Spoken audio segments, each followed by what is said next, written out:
인터넷을 뒤적이다가 이런 글을 봤습니다. 예수님을 믿고 죄사함을 받아 구원 받으세요. 이렇게 말했더니 옆에 있던 사람이 그래요. 우리 집주인 아줌마가 비가 오나 눈이 오나 새벽 예배를 빠지지 않는데 그래서 수도요금을 자기는 안 내고 세 사는 두 집에 다 나눠서 내게 했답니다. 그래 내가 어떻게 예수 믿겠어요? 그랬대요. 그러니까 그 집 주인을 믿으라는 게 아니라 예수님을 믿으세요. 그랬대요. 옆에 있던 사람이요. 우리 부서장은 일할 때마다 얼마나 사람을 차별하는지 하루에도 몇 번씩 더러워서 회사 그만두고 싶어집니다. 그런데 그 사람이 교회에 가면 교회에서 교사를 해요. 도대체 그 인격으로 뭘 가르치는지 모르겠어요. 교회 가면 부서장 같은 사람 만날까봐 못 가겠어요. 그러니까 제 말은요, 부서장을 믿으라는 게 아니라 교회 가서 예수님을 믿으라고요. 옆에 있던 사람도 얘기해요. 교회 댕기는 것들 사는 꼴도 우리 별다를 거 하나도 없더라고요. 그러니까 교회 댕기는 것들 믿으라는 게 아니라 예수를 믿으라는 겁니다. 어떻게 말귀를 못 알아들으십니까? 아무리 교회를 다녀도 예수님을 믿어도 근본적으로 사람은 예수님처럼 될 수는 없습니다. 교회 댕기는 것들 믿어봤자 실망만 하는 거니까 교회 댕기는 것들 믿지 마시고 예수님을 믿으세요. 이렇게 해야 돼요. 그러게요. 교회 댕기는 것들을 어떻게 믿어요? 그죠? 교회 댕기는 것들은 하나님이 아니라 사람이잖아요. 사람이 하나님이 되지 않는 이상은 믿을 수가 없어요. 조금 전 이야기 속에서도요, 세상 사람들과 별 다를 것 없는데 사람을 어떻게 믿어요? 교회 댕기는 것들을 어떻게 믿어요? 그래서 저도 그런 말 많이 했어요. 여러분도 많이 들어보셨겠죠? 사람 보고 믿지 말라고요. 교회도 사람 보고 다니는 거 아니라고요. 그런데요, 생각해보니까 이 말은 반은 맞고 반은 틀리더라고요. 맞는 말 반은 뭐냐면 우리의 믿음은 사람에게 있는 것이 아니라 하나님께 있다는 것은 분명히 맞습니다. 그렇죠? 우리는 교회를 다니지만 사람을 보고 다니는 것이 아니라 하나님을 보고 믿음으로 다니는 겁니다. 동의하시죠? 그런데요, 여러분 틀린 말 반절은 뭔지 아세요? 교회 다니는 것들이 예수님처럼 될 수는 없지만 그들 안에 예수님은 계셔야 돼요. 교회를 다니는 것처럼 세상 사람들과 달라야 하는 거예요. 사도 바울이 갈라디아서 2장 20절에 그렇게 말씀하잖아요. 뭐라고요? 그리스도와 함께 십자가에 못 박혔나니 그런즉 이제는 내가 산 것이 아니요 누가 살아요? 내 안에 그리스도께서 사시는 것이라고. 무슨 말씀이에요? 교회에 다니는 것들을 믿을 수 있다는 거예요? 없다는 거예요? 진짜 교회를 다니는 거면 믿을 수 있다는 거예요. 더 정확하게 말하자면요, 교회 다니기 시작하면 세상에 살던 것들은 다 죽고 그 안에 예수 그리스도께서 살아계시기 때문에 교회 다니는 것들을 믿는다는 건 결국 그 안에 살아계신 예수님을 믿는다는 거예요. 어떻습니까? 여러분들은 믿을 만한 사람입니까? 아니면 그냥 교회 다니는 겁니까? 오늘 말씀의 제목 한번 같이 나눠볼까요? 내가 돌아갈 그곳. 내가 돌아갈 그곳. 네. 우리가 돌아갈 그곳이 어딥니까? 우리가 그리스도인이지만 교회에 다니는 것들로만 남아있는다면 있어야 할 그곳에 아직 가지 못한 거예요. 그러면 돌아가야죠. 우리가 있어야 될 그 자리로 돌아가야 돼요. 오늘 스가랴 선지자는 이렇게 이야기합니다. 먼저 우리 1절 말씀을 한번 같이 읽죠. 다리오 왕 제2년 8째 달에 여호와의 말씀이 이도의 손자 베레기야의 아들 선지자 스가랴에게 임하니라. 이르시되, 먼저 성경은요, 스가랴가 누구인지에 대해서 소개합니다. 스가랴는 레위 지파를 인도한 제사장인 이도의 손자예요. 그리고 베레기야의 아들이에요. 이 스가랴라는 이름의 뜻은 무슨 뜻이냐면 기억한다라는 의미를 가지고 있는 히브리어 자카르라는 단어와 여호와라는 의미를 가지고 있는 축약경 야라는 단어가 결합된 말이에요. 그래서 무슨 뜻이냐면 여호와께서 기억하시는 자라는 의미를 가지고 있습니다. 스가랴에 기록되어 있는 내용을 생각해보면 스가랴라는 이 이름이 매우 절묘하게 맞다는 생각을 한번 해봅니다. 왜냐하면 스가랴가 말하고 있는 거는요, 하나님께서 이스라엘에게 어떤 축복을 주셨는지를 기억하고 그 축복을 받을 자리로 돌아오라고 말씀하고 있기 때문에 그래요. 다시 말하면 하나님께서 기억하시는 민족, 하나님께서 기억하시는 백성의 자리로 돌아가야 된다는 거예요. 여전히 우리도 마찬가지예요. 하나님께서 오늘날 저와 여러분을 말씀하시고 요구하시는 것은 돌아오라는 거예요. 하나님을 만나는 그 자리로, 하나님의 백성된 그 자리, 하나님의 기억 속에 남아있는 그곳으로 우리에게 돌아오라고, 그 자리가 남아있다고 말씀하고 계심을 믿으시길 바랍니다.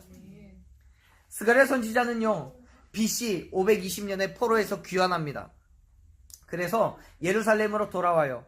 그리고 그 같은 시대에 사역했던 학개 선지자와 같이 성전을 재건하는 그 특별한 일을 통해서 이스라엘의 하나님의 통치를 받는 신정 정치를 부활시키고 마지막 때에 대한 소망을 갖게 하는 것이 그의 사명이었습니다. 그런데 포로 귀환으로 이스라엘에 돌아온 유대 백성들은 고향에 돌아오긴 했어요. 근데 그곳에서 만난 주변의 이방 민족들의 냉대와 질투 속에서 절망감에 사로잡혀요. 그래서 스가랴는 학개와 더불어서 새로운 유다 공동체를 재건하기 위해서 먼저 하나님의 말씀으로 그들을 위로하려고 해요. 근데 문제는요, 당시의 유대 사회의 지도자들이 정치 지도자든 종교 지도자든 다 같이 정말 거기에 대해서 전혀 관심이 없는 거예요. 성전 문제에 대한, 성전 재건에 대한 문제를 계속해서 보류해가면서 미뤄둬요. 왜 그러냐면 지금 그들에게 있어서 성전 재건은 중요한 게 아니에요. 지금 먹고 사는 문제, 주변의 이방 민족들과의 관계가 급선무였지, 성전을 재건하는 거는요, 우리의 삶에 여유가 생긴 후에 또 충분히 할 수 있을 거라고 생각했기 때문에 그래요. 그런데 학개와 스가랴에게 있어서 하나님의 나라의 진정한 이스라엘을 위해서라면 성전을 재건하는 거는 필수적인 거죠. 반드시 해야 되는 거예요. 하나님의 백성으로 존재해야 하는, 그리고 하나님의 나라로서 중요한 성전 건축을 지금 이스라엘 백성들은 손을 놓고 있는 거예요. 스가랴는요, 이스라엘 백성들의 회복이 하나님과의 관계를 개선하는 것에 있다고 생각했고요. 그래서 하나님과의 관계를 새롭게 맺어야 되겠죠. 이스라엘 백성들 사이에 만연되어 있는 언약에 대한 무관심, 더욱 심각하게는 모세 율법에 대한 무관심과 멸시를 통렬하게 비판을 하면서 하나님의 말씀에 대한 복종과 신뢰와 그리고 회개를 촉구하고 있는 거예요. 스가랴 선지자는 그래서 먼저 유다 백성들을 향해서 하나님의 진노하심을 선포해요. 뭐라고 하는지 한번 보죠. 2절 말씀 같이 읽습니다. 여호와가 너희 조상들에게 심히 진노하였느니라. 아멘. 이스라엘 백성들은 하나님께서 진노하셨다고 말씀해요. 그런데 말씀을 잘 보면은 하나님의 진노가 지금 현재의 유다 백성들이 아니라 그들의 조상들을 향해 있다고 말하죠. 그들의 조상에게 진노했다고 말하는 거예요. 왜요? 이스라엘 백성들의 조상이 뭘 잘못했기 때문에 하나님은 진노하고 계시는 거예요. 사실 스가랴 선지자는 포로 귀환으로 돌아온 유다 백성들에게 지금 왜 포로 생활을 시작하게 되었는지에 대해서 이야기해주고 있는 거예요. 물론 알죠. 알고 있기 때문에 되새겨주는 거예요. 다시 말해서 그들의 조상들, 아직 유다가 멸망하기 전 그 시대의 백성들이 어떻게 하나님 앞에 범죄하였는지를 생각해보라고 말하고 있는 거예요. 물론 스가랴 선지서, 이 스가랴서 안에서는 그 부분을 자세하게 설명하진 않아요. 뭘 잘못했는지를요. 근데요, 지금 이 정도만 얘기해도 이스라엘 백성들은 지금 뭘 얘기하고 있는지 다 알아요. 왜냐하면 이미 그 죄에 대한 징계를 지금 그들이 받았기 때문에요. 그리고 스가랴 이전에 많은 선지자들, 예컨대 이사야든 예레미야든 수많은 예언자들이 지금 무엇 때문에 그들이 징계를 받고 바벨론이든 아수르든 이들에 의해서 멸망당하게 되었는지에 대해서 여러 차례 이야기를 했기 때문에 스가랴는 요 정도만 얘기해도 이스라엘 백성들은 다 알고 있는 거예요. 그렇기 때문에 이스라엘 백성들은 거룩하시고 정의로운 하나님께서는 자신들의 죄를 묵과하지 않으시고 반드시 징계하신다는 사실을 알고 있는 거예요. 그런데요, 그렇게 한번 하나님의 징계를 경험했음에도 불구하고 여전히 같은 모습인 거예요. 여전히 세상의 가치가 그들의 삶을 지배하고 하나님의 언약을 무시하는 거예요. 하나님께서 그들에게 원하시는 것이 어떤 것인지를 모르는 사람처럼 성전 재건에 대해서 관심 두지 않아요. 그렇기 때문에 스가랴 선지자는 지금 유다 백성들이 살았던 포로 생활이 죄에 대한 하나님의 징계라는 사실을 다시 한번 언급하면서 유다 백성들이 손 놓고 있는 그 성전 재건에 다시 한번 열정을 품기를 원했던 거죠. 사랑하는 여러분, 지금 우리가 세워야 할 그 믿음의 가치, 그 우리가 다시 재건해야 될 성전은 뭡니까? 그리스도인으로서 해야 할 그 당연한 것임에도 불구하고 세상의 가치 때문에 손 놓고 있는 것은 무엇입니까? 지금 여기에서 우리가 이야기하고 있는 것, 이 성전은 지금 우리 눈에 보이는 가시적인 건물만을 이야기하는 게 아니잖아요. 우리 믿음 안에서, 우리의 믿음의 삶 안에서 다시금 세워놓아야 할 그 성전이, 재건해야 될 성전이 뭐냐고요. 우리가 그리스도인이라면, 정말 교회 다니는 것들이면 하나님과의 그 언약을 기억해야 돼요. 그리고 각자에게 맡겨진 그 성전을 재건해야죠. 건축해야 돼요. 물론 그 일이 쉽지 않아요. 당연하죠. 무너진 성전을 재건하는 그 일을 방해하는 삶의 문제들, 환경의 문제들이 있기 때문에요. 그럼에도 불구하고요, 우리는 성전을 재건해야 돼요. 왜요? 그래야 정말 교회에 댕기는 것들이 되기 때문에 그래요. 진정한 의미에서의 그리스도인요. 그래서 스가랴 선지자는요, 유다 백성들을 향해서 이렇게 선포하는 거예요. 3절 한번 볼까요? 3절 읽습니다. 그러므로 너는 그들에게 말하기를 만군의 여호와께서 너희는 내게로 돌아오라 만군의 여호와의 말이니라. 그리하면 내가 너희에게로 돌아가리라 만군의 여호와의 말이니라. 아멘. 하나님께서는 스가랴 선지자의 입술을 통해서 강력하게 선언하시죠. 뭐라고요? 돌아오라고요. 돌아오라고요. 그런데요, 돌아가기 위해서 우리에게 해야 할 일이 있어요. 그게 뭐예요? 돌아가려면, 하나님께서 말씀하신 그 자리로 돌아가려면 우리에게 필요한 거예요. 그게 뭐예요? 회개예요, 회개. 하나님은 유다 백성들에게 지금 회개할 것을 요구하고 있는 거예요. 유다 백성들이 진정으로 회개하고 다시금 하나님의 백성이 될 것을 결단하면 하나님께서 또한 그들에게로 돌아가실 것을 약속하고 계시는 거예요. 우리에게로 돌아오시겠다는 하나님의 선포는요, 그 자체만으로도 축복이에요. 왜요? 생각해보세요. 만물을 창조하시고 주관하시는 하나님이 우리와 함께 하실 거라는 그런 약속이기 때문에 축복인 거죠. 뿐만 아니라 이전에 하나님과의 맺었던 언약을 누가 먼저 깨버린 거예요? 우리가 먼저 깼어요. 인간이 먼저 깨버렸어요. 그런데 스스로 먼저 언약을 깨버린 인간이 하나님께 다시 언약을 맺어달라고 요청한 게 아니라 피해 당사자인 하나님께서 우리에게 먼저 손을 내밀어 주셨기 때문에 이건 축복인 거예요. 하나님이 뭐가 아쉬워서요? 아쉬운 건 오히려 사람이죠.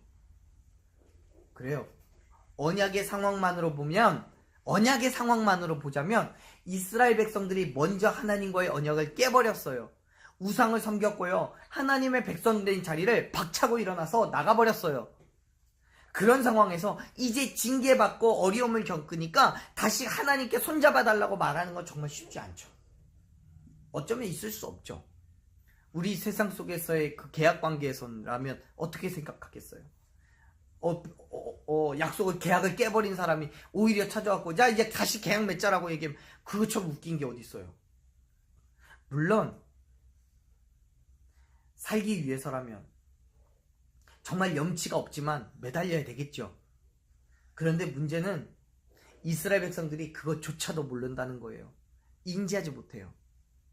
왜냐하면 지금 그들의 눈에는 세상의 가치가 우선이고 삶의 여유가 없다고 생각했기 때문에요. 애초에 포로로 귀환하여 돌아왔을 때 그때에만은 믿음이 있었어요. 하나님께 대한 감사도 있었어요. 그래서 한참 열심을 다해서 성전을 재건하고 있던 중이었어요. 그런데 시간이 지나가면서 세상은 지속적으로 그들을 공격하고 그들 또한 성전에만 매달려 있다 보니까 삶이 엉망진창이 되는 것처럼 보여요. 그렇게 하루하루를 살아가다 보니까 지치는 거예요. 결국 성전을 재건하겠다는 그 사명을 잊어버리고 세상에 안주하면서 살아가게 됐던 거예요. 그렇게 이스라엘 백성들은 하나님과의 언약을 잊어버렸어요. 그러던 중에 하나님께서 먼저 그들에게 손을 내미시는 거예요. 스가랴 선지자를 통해서 다시금 언약을 맺자고 말씀하시는 거예요. 사랑하는 여러분, 저와 여러분은 주님 앞에 나아갈 수 있는 조건이 하나도 없어요. 우리는요, 우리 스스로 하나님 앞에 나아갈 수 있는 방법이 없어요. 하나님 앞에서 한없이 연약하고 부족한 죄인이에요. 바울은 자신을 가리켜서 뭐라고 얘기해요? 죄인 중에 괴수라고 말해요. 그런데요, 여러분은 모르겠지만 저 하나만 바라봤을 때는요, 그 괴수 중에 괴수 같은 죄인이에요. 제가 바울보다 나은 게 뭐가 있어요? 모자란 모자랐지. 그렇기 때문에 저는 결코 하나님 앞에 나아갈 수가 없어요. 그런데요, 그러한 저를 위해서 하나님은 길을 열어주신 거예요. 어떻게 해요? 예수 그리스도의 죽으심과 부활하심으로요. 바울 사도는 로마서 10장 9절에서 이렇게 말씀하세요. 네가 만일 네 입으로 예수님을 주라고 시인하면, 너의 주인이라고 시인하면, 또 하나님께서 예수님을 죽은 자 가운데서 살리신 것을 네 마음에 믿으면 어떻게 된다고요? 구원을 받을 거라고요. 그래요. 내 힘과 내 능력으로는 결코 주님 앞에 나아갈 수 없기 때문에 하나님께서 먼저 저와 여러분에게 기회를 주셨음을 믿으시길 바랍니다. 그 기회가 뭐라고요? 예수 그리스도시라고요. 우리가 우리의 입술로 예수 그리스도를 나의 주인으로 인정하고, 예수님을 하나님께서 예수님을 죽은 자 가운데서 부활시키신 것을 내 마음에 믿으면 저와 여러분은 구원을 얻은 줄로 믿으시길 바랍니다. 이스라엘 백성들도 마찬가지예요. 하나님께서는 그들에게 먼저 구원의 길을 그렇게 제시하신 거예요. 그런데 하나님의 선포에는요, 조건이 있어요. 무슨 조건이요? 유다 백성들이 먼저 하나님께로 돌아가는 거예요. 하나님께로 돌아가는 방법은요, 단 한 가지밖에 없어요. 뭐요? 회개예요. 우리도 마찬가지예요. 우리가 구원을 받기 위해서는요, 한 가지 조건밖에 없어요. 한 가지를 먼저 해야 해요. 그게 뭐예요? 믿는 거예요. 회개하고 믿는 거예요. 그거 없이는요, 하나님께로 돌아갈 수 없어요. 하나님의 구원은요, 모든 사람에게 주어져 있는 거지만 모든 사람들이 구원받지 못해요. 왜요? 믿는 자들은 한정되어 있으니까요. 내 자신의 죄를 회개하고 나서야 비로소 하나님께로 돌아갈 수 있는 거예요. 그때야 비로소 하나님은 그들의 하나님이 되어주시고 그들과 함께 하시겠다라고 말씀하고 계시는 거예요. 그 말씀이요, 신약에 가면요, 거의 똑같은 말씀이 또 있어요. 사도행전 2장에 가면 베드로의 설교를 들은 사람들이, 마가의 다락방 사건 이후에 베드로의 설교를 들은 사람들이 이제 어떻게 하면 좋겠냐고 떨면서 물었을 때에 베드로가 대답한 것이 똑같아요. 뭐라고 대답해요? 회개하여 각각 예수 그리스도의 이름으로 침례를 받고 죄사함을 받으라. 그리하면 성령을 선물로 받으리니, 그러잖아요. 그래요. 우리가 주님의 백성, 말씀하신 그 자리로 돌아가야 된다는 것은 무슨 뜻이냐면 회개해야 된다는 거예요.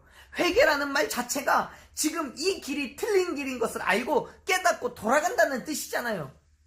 지금 스가랴 선지자는 그렇게 말하고 있는 거예요. 하나님께서 우리에게 그렇게 말씀하셨는데 회개해. 회개하면 나도 너희에게로 돌아갈게. 너희를 다시 내 백성으로 삼아줄게. 다시 관심 갖고 다시 너희를 지켜주고 다시 너희를 보호해줄게. 당시 유다 백성들에게요, 스가랴의 입술을 통한 하나님의 선포는요, 모든 이방 세력들로부터 그들을 구원하시고 그들로 하나님의 백성된 그 특권을 다시 부여하셔서 누리도록 회복시켜 주시겠다라는 약속이었던 거예요. 하나님 앞에서 여러분, 우리가 어떤 모습으로 살아가고 있습니까? 이전의 전통이나 경험을, 그리고 지식으로는 우리 스스로에게 정당화시키면서 하나님께서 우리에게 말씀하고 계시는 것은 혹시 거부하고 있지는 않습니까? 하나님께서요, 지금 유다 백성들에게 진노하고 계시는 것은 그들의 조상들이 행했던 그 모습이 그들에게 여전히 보이고 있기 때문에 그래요. 이미 그것 때문에 유다라는 나라가 멸망당했는데도 불구하고 여전히 그 모습이 보이는 거예요. 아마 제가 하나님이었다면 이미 벌써 포기하고 말았을 거예요. 이 사람들은 더 이상 희망이 없다고 생각하고 손 놔버렸을 거예요. 하지만 하나님은요, 끝까지 그 희망을 놓지 않으시죠. 스가랴 선지자를 통해서 다시 한번 부르고 계시는 거예요. 어떻게 해요? 돌아오라고요. 돌아오라고요. 누가 그렇게 말했다고요? 말씀을 보면, 3절 말씀을 보면 누가 그렇게 말했대요? 만군의 여호와요. 만군의 여호와는요, 하나님을 역사의 주관자로서, 만군의 하늘과 땅에 있는 모든 권세를 주관하는 분으로 표현할 때 쓰는 거예요. 이 무슨 뜻이에요? 돌아오라. 돌아오면 하나님께서도 우리에게 돌아오시겠다는 그 말씀을 확증하고 계시는 거죠. 왜요? 그 하나님이 어떤 하나님이시니까요. 역사의 주관자이고 천하 만물을 다스리시는, 하늘과 땅에 있는 모든 권세를 주관하시는 분이시기 때문에, 내가 만군의 하나님은 내가 다스리는 그 권세로, 내가 가지고 있는 그 주권으로 너에게 확증해서 얘기하는데, 단언코 얘기하는데, 너희가 돌아오면 나는 너희에게로 다시 돌아갈 거야. 너희가 회개하면 나는 너희를 다시 내 백성으로 삼아 줄 거야. 그렇게 말씀하고 계시는 거예요. 하늘과 땅에 있는 모든 것들을 증인으로 삼아서 반드시 그렇게 하시겠다라는 하나님 자신의 의지의 표현인 거예요. 사랑하는 여러분, 돌아오십시오. 회개하세요. 지금도 세상의 가치에 관심을 두고 있다면 돌아오세요. 그러면 반드시 하나님께서도 저와 여러분에게 돌아오셔서 하나님의 백성된 그 자리를 회복시켜 주실 줄로 믿으시길 바랍니다. 반드시요. 이거는 그럴지도 몰라, 혹은 그렇게 하신다고 하셨었어 라가 아니고요. 반드시 그렇게 하시겠다는 거예요. 말씀하시죠. 만군의 여호와의 약속이시라고요. 그 말씀이 오늘날 저와 여러분에게도 동일하게 주시는 하나님의 언약이신 거예요. 그렇기 때문에 회개하고 돌아가야 되는 거예요. 예수 그리스도의 죽으심과 부활하심을 믿고 하나님의 자녀된 권세를 다시 부여받아야 돼요. 회복돼야 되는 거예요. 요한복음 1장 12절에 말씀하시는 것처럼요. 예수 그리스도를, 그 이름을 믿는 자들에게는 하나님의 자녀가 되는 권세를 주시겠다고 약속하신 것처럼요. 그 약속은 여전히 지금까지도 유효하고 변하지 않는 약속임을 믿으시길 바랍니다. 그렇기 때문에 돌아오십시오. 회개하세요. 반드시 주님은 우리를 다시금 하나님의 자녀로 삼아 주실 줄로 믿습니다. 말씀을 좀 더 볼까요? 하나님은 유다 백성들에게 그의 선조들을 본받지 말라고 말씀하세요. 왜요? 지금 그들의 모습이 그러니까요. 유다 멸망 직전의 이스라엘 모습들과 이스라엘 백성들의 모습과 같으니까요. 4절 말씀 한번 읽어보죠. 4절 읽습니다. 너희 조상들을 본받지 말라. 옛적 선지자들이 그들에게 외쳐 이르되 만군의 여호와께서 이같이 말씀하시기를 너희가 악한 길 악한 행위를 떠나서 돌아오라 하셨다 하나 그들이 듣지 아니하고 내게 귀를 기울이지 아니하였느니라. 여호와의 말씀이니라. 아멘. 하나님께서 이스라엘 백성들에게 그들의 열조를 본받지 말 것을 명령하시죠. 그런 그들의 열조의 죄를 그리고 구체적으로 말씀하세요. 그들은 하나님께서 보내신 선지자의 예언을 멸시하고 그 말씀을 쫓아 행하지 않았어요. 예컨대 그런 거예요. 이사야가 얘기한 것처럼, 예레미야가 말한 것처럼, 느헤미야가 얘기한 것처럼, 하나님께서 이스라엘 백성들, 유다 백성들이 하나님의 곁을 떠났기 때문에, 그들을 징계하실 거기 때문에 다시 돌아가야 된다라는 그 말을 듣질 않았어요. 그래서 오히려 우상 숭배하고 부정과 패역을 일삼고요. 그러한 죄악의 결과가 바벨론에 의해서, 아수르에 의해서 멸망당하는 것으로 보여진 거예요. 하지만요, 하나님께서는 그들의 죄악을 보고 그냥 두신 게 아니에요. 그때마다 하나님께서는 이스라엘 백성들이 잘못된 길로 행할 때마다 선지자들을 보내셔서 진리의 길을 제시하셨어요. 그들이 하나님을 반역할지라도 하나님께서는 끝까지 그들을 사랑하고 계심을 보여주셨어요. 그런데요, 이스라엘의 패역한 사람들은 오히려 하나님의 선지자들을 핍박하고 심지어 죽이기까지 해요. 그래서 하나님의 은혜를 원수로 갚아요.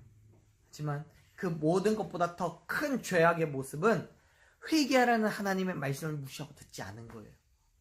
이스라엘 백성들은 자신들의 죄를 인식하지 못하고 계속적으로 그 죄악의 길에 있었어요. 그래서 회개할 이유도 그 필요도 그들에게는 없었던 거예요.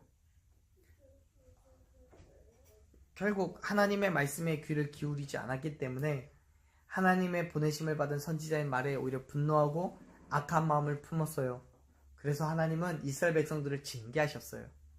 사랑하는 여러분, 하나님의 약속은요, 그것이 축복의 약속이든 징계의 약속이든 약속된 것은 하나도 어김없이 성취됩니다.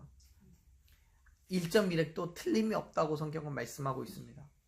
이미 유다가 멸망하기 전에 여러 선지자들을 통해서 선포하신 그 모든 것들은 이루어졌어요. 그 이루어진 것들을 이스라엘 백성들은 다 알아요. 심지어요, 포로 가운데에서도요, 얼마 뒤에 포로로 귀환할 것인가 가지고 다 예언하셨어요. 그것도 다 응답되었다는 것을 이들은 알아요. 이번에도요, 역시 하나님의 그 언약은 이루실 거예요. 그 증거로 하나님께서 반드시 그 언약을 이루실 것에 대한 증거로 이렇게 이야기하세요. 5절 6절 말씀 같이 읽죠. 너희 조상들이 어디 있느냐? 또 선지자들이 영원히 살겠느냐? 내가 나의 종 선지자들에게 명령한 내 말과 내 법도들이 어찌 너희 조상들에게 임하지 아니하였겠느냐? 그러므로 너 그들이 돌이켜 이르기를 만군의 여호와께서 우리 길대로 우리 행위대로 우리에게 행하시려고 뜻하신 것을 우리에게 행하셨도다 하였느니라. 아멘. 하나님께서 징계를 말씀하시던 그때에 살았던 사람들은 이미 다 죽었어요.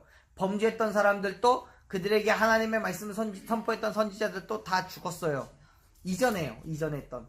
그런데요, 단 한 가지 죽지 않고 끝까지 남아있는 게 있대요. 그게 뭐예요? 하나님의 약속이요. 모든 사람들이 다 죽었어요. 심지어 하나님의 사람들도 죽어 사라져도요, 오직 하나님의 말씀은 살아서 성취된다는 사실을 여러분 기억하시기 바랍니다. 그렇기 때문에 여러분, 우리는 하나님께로 돌아가야 돼요. 하나님께서 말씀하신 그 언약은 스가랴 시대에도 그렇고요, 오늘날 저와 여러분에게도요 여전히 응답될 것이기 때문에 그렇습니다. 보세요. 하나님께서 스가랴 선지자의 입술을 통해서 유다 백성들에게 말씀하신, 조상들의 잘못을 보고 배우라는 그리고 하나님을 기억하라는 그 말씀처럼 오늘날 저와 여러분은 이스라엘 백성들에게 행하신 하나님을 보고 배워야 돼요. 우리도 하나님을 기억해야 돼요. 하나님 앞에 어떠한 모습으로 나아가야 될지를 우리는 깨달아야 되는 거예요. 사랑하는 여러분, 회개하기를 바랍니다. 지금 그대로의 신앙에 머물러 있는 현재의 모습에 안위하고 스스로 만족하는, 아니 오히려 하나님의 음성을 들으려 하지 않는 우리의 모습에서부터 돌아가야 돼요. 혹시 아직까지 세상의 가치에 관심을 두고 있다면 여러분 돌아가십시오. 하나님께서는 여전히 저와 여러분을 부르고 계심을 기억하시기 바랍니다. 말씀하시잖아요. 6절 마지막에요. 만군의 여호와께서 말씀하세요. 뭐라고요? 우리의 길대로 우리의 행위대로 우리에게 행하시려고 뜻하신 것을 우리에게 행하셨도다라고요. 우리의 행위대로, 우리의 길이요, 악한 길에 있든 악한 행위가 있든 아니면 선한 길 선한 행위에 있든 우리가 행한 그대로 우리에게 뜻하신 것들을 말씀하죠. 우리에게 행하셨도다. 과거형이잖아. 이미 이루셨던 거예요. 요즘 오늘 또 우리도 마찬가지예요. 우리가 어떤 길, 어떤 행위에 있든 하나님은 우리가 행한 그대로를 그대로 우리에게 행하시는 거예요. 그렇기 때문에 사랑하는 여러분, 멈추지 않은, 아직도 끝나지 않은 하나님의 말씀을 붙드시기를 축복합니다. 내가 가진 힘도 없고 능력도 없지만 예수 그리스도의 죽으심과 부활하심을 나를 위한 것임을 믿으시고 의지하시면서 나아가십시오. 하나님께서 저와 여러분을 당신의 백성으로 삼으시고 뜻하신 모든 것들을 우리에게 행하실 줄로 믿으시길 바랍니다. 우리가 하나님의 은혜로, 하나님의 축복 가운데서 그 뜻하신 대로 우리가 행함을 받으려면 우리도 하나님이 원하시는 모습으로 그 길에 서 있어야 하는 거예요. 그렇기 때문에 돌아가야 돼요. 그 믿음으로 돌아갈 그곳이 아니라 이미 돌아간 그곳에서 영원히 머물러 있는, 정말 하나님의 축복의 자리, 은혜의 자리, 하나님께 말씀하시고 뜻하시고 원하신 그 자리에 머물러 있는 저와 여러분이 되기를 간절히 축원합니다.